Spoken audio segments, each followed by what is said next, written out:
اعوذ باللہ من الشیطان الرجیم بسم اللہ الرحمن الرحیم۔ جی ناظرین، آج آپ کو بتاؤں گا کہ جنت میں لے جانے والے اعمال کون سے ہیں۔ اسی سلسلے میں ایک حدیث ہے، حضرت ابو ایوب رضی اللہ تعالیٰ عنہ سے روایت ہے کہ ایک شخص رسول اللہ صلی اللہ علیہ وآلہ وسلم کے پاس آ کر کہنے لگا، مجھے کوئی ایسا کام بتلائیے جو مجھے جنت کے قریب اور جہنم سے دور کر دے۔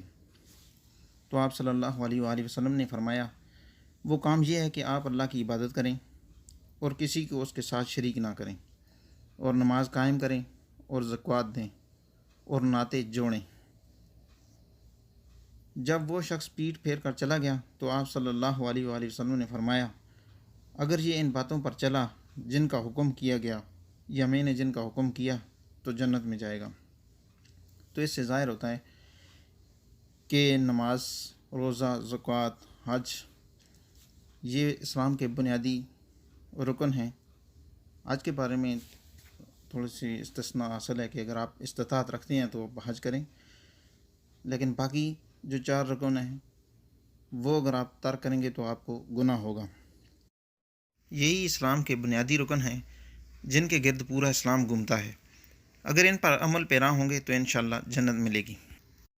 حضرت ابو ہریرہ رضی اللہ تعالیٰ عنہ سے روایت ہے، رسول اللہ صلی اللہ علیہ وآلہ وسلم نے فرمایا، مجھے لوگوں سے لڑنے کا حکم ہوا ہے یہاں تک کہ وہ لا الہ الا اللہ کہیں، پھر جس نے لا الہ الا اللہ کہا اس نے مجھ سے اپنے مال اور جان کو بچا لیا، مگر کسی حق کے بدلے یعنی کسی قصور کے بدلے جیسے زنا یا خون کرے تو پکڑا جائے گا، اور ان کا حساب اللہ پر ہے۔ یعنی مجھ سے اس کو جان و مال کی امان مل جائے گی جو لا الہ الا اللہ کہہ دے گا، لیکن اس کے بعد وہ جو گناہ کرے گا اس کا حساب اسے اللہ تعالیٰ کو دینا ہوگا قبر میں۔ ہدایت تو اللہ تعالیٰ ہی کی طرف سے ہے، وہ جسے چاہے ہدایت دے۔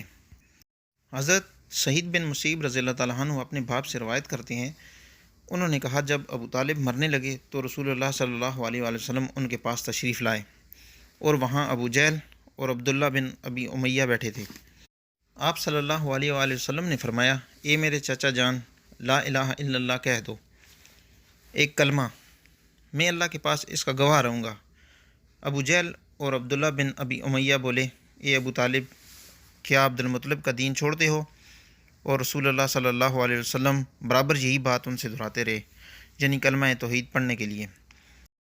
ادھر ابو جہل اور عبداللہ بن ابی امیہ اپنی بات بکتے رہے۔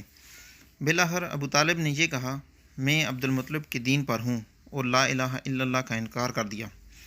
تو رسول اللہ صلی اللہ علیہ وآلہ وسلم نے فرمایا، اللہ کی قسم، تمہارے لیے اس وقت تک بخشش کی دعا کروں گا جب تک مجھے منع نہیں کیا جاتا۔ تب اللہ تعالیٰ نے یہ آیت نازل کی، ما کان لنبی والذین آمنوا ان یستغفروا للمشرکین، یعنی نبی اور مسلمانوں کے لیے یہ بات مناسب نہیں ہے کہ وہ مشرکین کے لیے دعا کرے، اگرچہ وہ رشتہ دار ہی کیوں نہ ہو، جبکہ یہ معلوم ہو گیا کہ وہ جہنمی ہے۔ سورۃ التوبہ آیت نمبر 113۔ پھر اللہ تعالیٰ نے ابو طالب کے بارے میں یہ آیت نازل کی، انک لا تہدی من احببت ولکن اللہ یہدی من یشاء وہو اعلم بالمہتدین، یعنی آپ جس کو چاہیں راہ راست پر نہیں لا سکتے، لیکن اللہ تعالیٰ جس کو چاہتا ہے ہدایت دیتا ہے، اور وہ ان لوگوں کو جانتا ہے جن کی قسمت میں ہدایت ہے۔ سورۃ القصص آیت نمبر 56۔ حضرت عثمان رضی اللہ تعالیٰ عنہ سے روایت ہے کہ رسول اللہ صلی اللہ علیہ وآلہ وسلم نے فرمایا، جو شخص اس حالت میں مر جائے اور اس کو اس بات کا یقین ہو کہ اللہ کے سوا کوئی معبود برحق نہیں ہے، وہ جنت میں جائے گا۔ اسی سلسلے میں ایک اور حدیث ہے، حضرت ابو ہریرہ رضی اللہ تعالیٰ عنہ یا ابو سعید رضی اللہ تعالیٰ عنہ سے روایت ہے، جب غزوہ تبوک کا وقت آیا تو لوگوں کو سخت بھوک لگی۔ انہوں نے کہا، یا رسول اللہ صلی اللہ علیہ وآلہ وسلم، کاش آپ صلی اللہ علیہ وسلم ہمیں اجازت دیتے تو ہم اپنے اونٹوں کو جن پر پانی لاتے ہیں ذبح کر لیتے، گوشت کھاتے اور چربی کا تیل بناتے۔ آپ صلی اللہ علیہ وآلہ وسلم نے فرمایا، ٹھیک ہے، ذبح کرو۔ اتنے میں حضرت عمر رضی اللہ تعالیٰ عنہ تشریف لائے۔ وہ کہنے لگے، یا رسول اللہ صلی اللہ علیہ وآلہ وسلم، اگر آپ نے ایسا کیا تو سواریاں کم ہو جائیں گی، آپ بلکہ لوگوں کو کہیں کہ وہ اپنا بچا ہوا مال لے آئیں، یعنی کہ جو توشہ تھا ان کے پاس لے آئیں، پھر آپ اس جمع شدہ توشہ پر اللہ تعالیٰ سے برکت کی دعا فرمائیں، شاید اس میں اللہ تعالیٰ کوئی راستہ نکال دے۔ رسول اللہ صلی اللہ علیہ وآلہ وسلم نے فرمایا، اچھا ٹھیک ہے۔ پھر آپ صلی اللہ علیہ وآلہ وسلم نے ایک دسترخوان منگوایا، اس کو بچھا دیا اور سب کا بچا ہوا توشہ منگوایا۔ کوئی مٹھی بھر جوار لایا، کوئی مٹھی بھر کھجور لایا، کوئی روٹی کا ٹکڑا، یہاں تک کہ اس تھوڑے سے توشے کو دسترخوان پر جمع کر دیا۔ پھر آپ صلی اللہ علیہ وآلہ وسلم نے اس پر برکت کی دعا کی۔ اس کے بعد آپ صلی اللہ علیہ وآلہ وسلم نے فرمایا، اپنے اپنے برتنوں میں توشہ بھر دو۔ سب نے اپنے اپنے برتن بھر لیے، یہاں تک کہ لشکر میں کوئی بھی برتن نہ چھوڑا جس کو نہ بھرا ہو۔ پھر سب نے کھانا شروع کیا اور سیر ہو گئے۔ اس پر بھی کچھ بچ گیا۔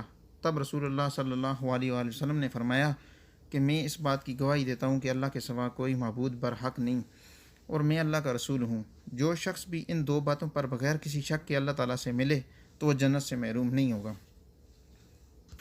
تو ناظرین، اللہ تعالیٰ ہم سب کا خاتمہ بالایمان فرمائے اور ہمیں صحیح دین کو سمجھنے اور اس پر عمل کرنے کی توفیق عطا فرمائے۔ وما علینا الا البلاغ۔ جزاک اللہ خیر۔